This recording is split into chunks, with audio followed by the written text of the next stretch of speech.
Salve, nação!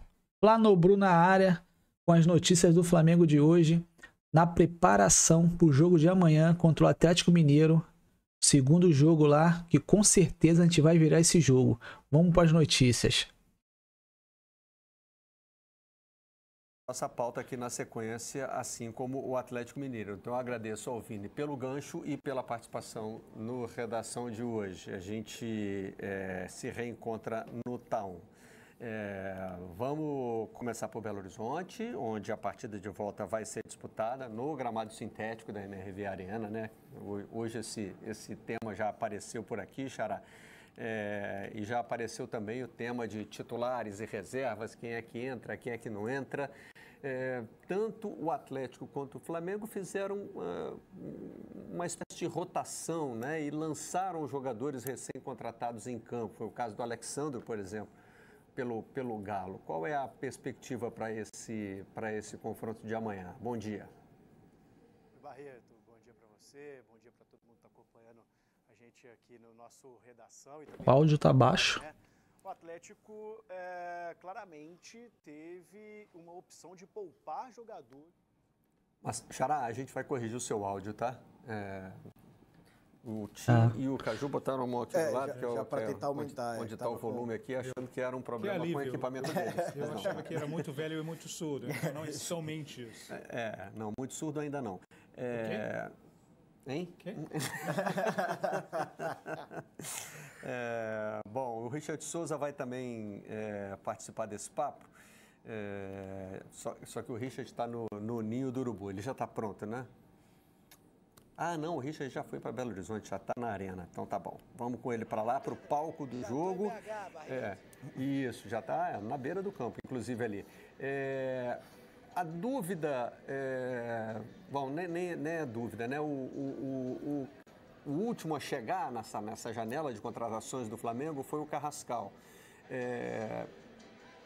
Não chega a ser exatamente uma dúvida, mas assim, dá uma curiosidade de saber assim, quanto tempo vai levar para o Felipe Luiz botar ele em campo depois que estiver no bid? Porque, né, os recém-contratados, Emerson Royal e Samuel Lino já foram titulares na última rodada do Campeonato Brasileiro.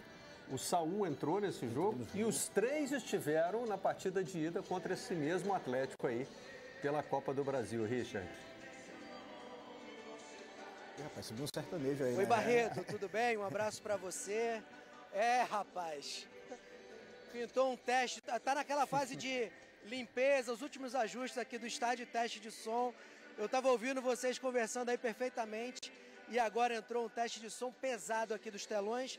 Mas Nosso salão de festa. Aqui em Belo Horizonte, no palco, a redação chegou mais cedo ao palco desse grande jogo, mas estou monitorando aqui, Barreto, o treinamento do Flamengo que está rolando neste momento no Ninho do Urubu, aí no Rio de Janeiro, em Vargem Grande.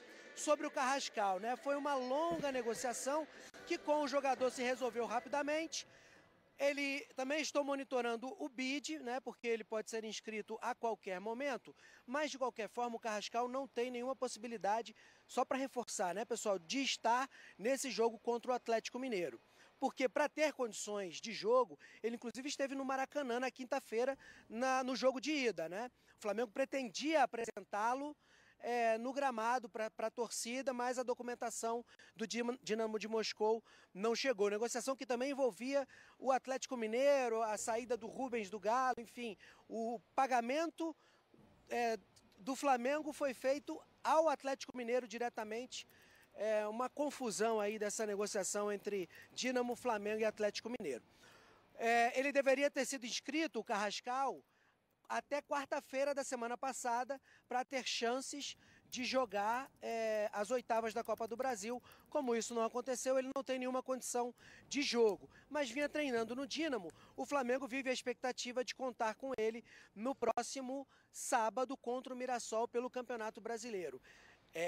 Muito provavelmente ele vai estar inscrito no bid da CBF e aí vai depender de condição física, mas como ele já vinha treinando, assim como o Samuel Lino no Atlético de Madrid e o Felipe tem usado esses reforços já com muita agilidade, com muita urgência, então muito provavelmente o Jorge Carrascal vai estar disponível para o jogo contra o Mirassol, Barreto. a sensação que a gente teve, mais especificamente do Flamengo, é que as últimas rodadas, independentemente de ser jogo de Copa do Brasil ou jogo de Campeonato Brasileiro, foram as rodadas para o Felipe Luiz integrar os jogadores que chegaram ao time. Né?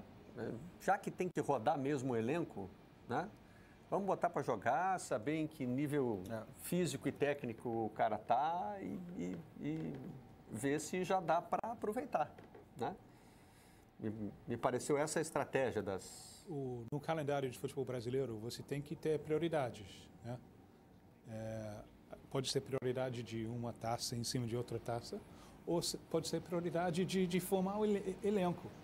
Parece que que ele está dando prioridade. Não gosta desse negócio de assimilar os jogadores novos que o clube dá prioridade. O Felipe Luiz, logo depois de assumir, deu uma entrevista dizendo que para ele o campeonato nacional é sempre o campeonato prioritário, o campeonato que deve ser, né, encarado como, não é levado mais a sério, enfim, mas visto como prioridade. É isso.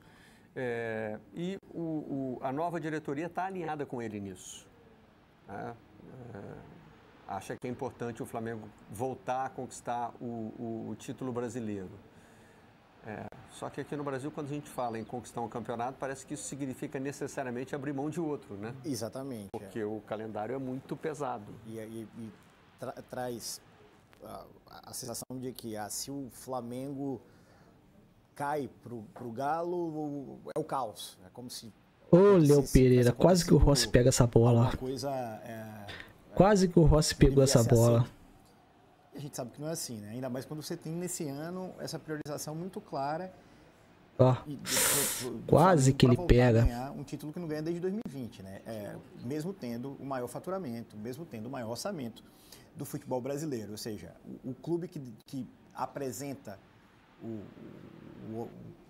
a situação mais regular, apesar das muitas trocas de técnico nesse período, é o time que ainda não conseguiu, né, desde então, mesmo com essa situação favorável, na sua estrutura, ganhar o principal título do país. Mas aí a gente volta. A gente trata como o principal título do país, mas a sensação que muitas vezes acontece é de que esse campeonato não é o principal campeonato do país, né? Porque é o debate que a gente estava tendo mais cedo sobre poupar ou não poupar. Agora, a gente está vendo ainda um Flamengo em formação, um Flamengo que tem uma capacidade de domínio das suas partidas, mas com pouquíssima efetividade, né? Isso que está ficando claro. São poucos os tempos de um Flamengo dominante, não apenas pela posse de bola ou pela qualidade dos seus jogadores individualmente, mas sim pela qualidade coletiva que faça com que ele se torne soberano em uma partida. A gente viu isso, talvez, ali no segundo tempo contra o Bragantino, foi o grande momento, né? Pós Copa do Mundo, só que com certeza, com a chegada do Carrascal e esse encaixe desses novos jogadores, essa situação provavelmente vai ser contornada. Bom, a gente vai agradecer a participação do Richard Souza, direto da Arena MRV, onde o som estava bombando, e vai voltar ao estúdio em Belo Horizonte, onde o som estava em outro nível. Agora já está tudo certinho, Xará. Está controlado? Estão me ouvindo agora? Agora está controlado, tudo sim. certinho. E eu acho que talvez seja essa busca a que o Cuca está fazendo no Atlético, né? De um equilíbrio, mais do que rodar elenco, mais do que... eu acho que é implantar um modelo de jogo. Acho que era isso que ele não estava conseguindo. E foi muito eficiente. Dá para dizer que foi muito eficiente com o Flamengo 2 vezes.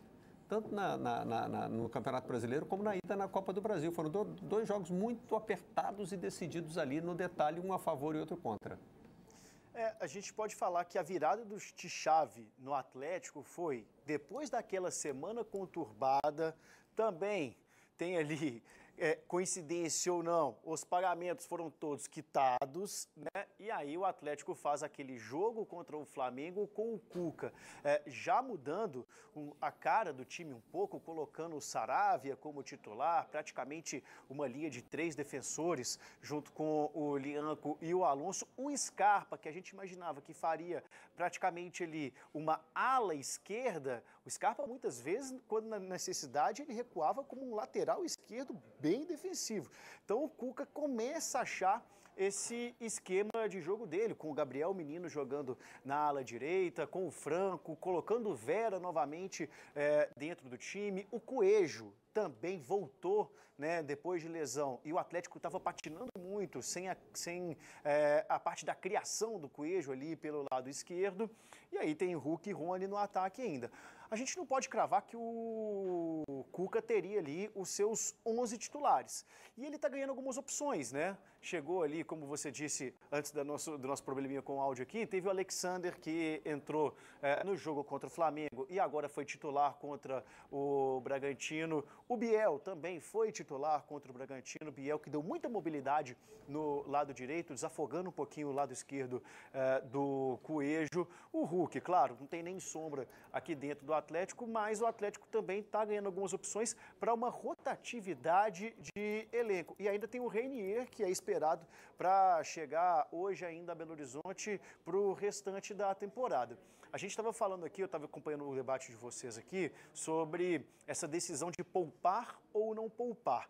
No último jogo contra o Bragantino, diante de uma véspera de decisão contra o Flamengo, esperava-se que o Cuca iria poupar muito mais jogadores, mas acabou poupando o Saravia, o Hulk e também o Gabriel Menino. E aí ficou a impressão de que ficou também uma lição do ano passado, quando o Atlético foi avançando nas Copas, foi abrindo mão do time principal no Campeonato Brasileiro e chegou na última rodada brigando contra o rebaixamento. Então, o Atlético poupou menos jogadores, mas o Cuca conseguiu fazer uma rodagem de elenco para essa partida contra o Flamengo. Barreto. Valeu, Xará. Rodar o elenco é algo que todos os clubes estão precisando fazer.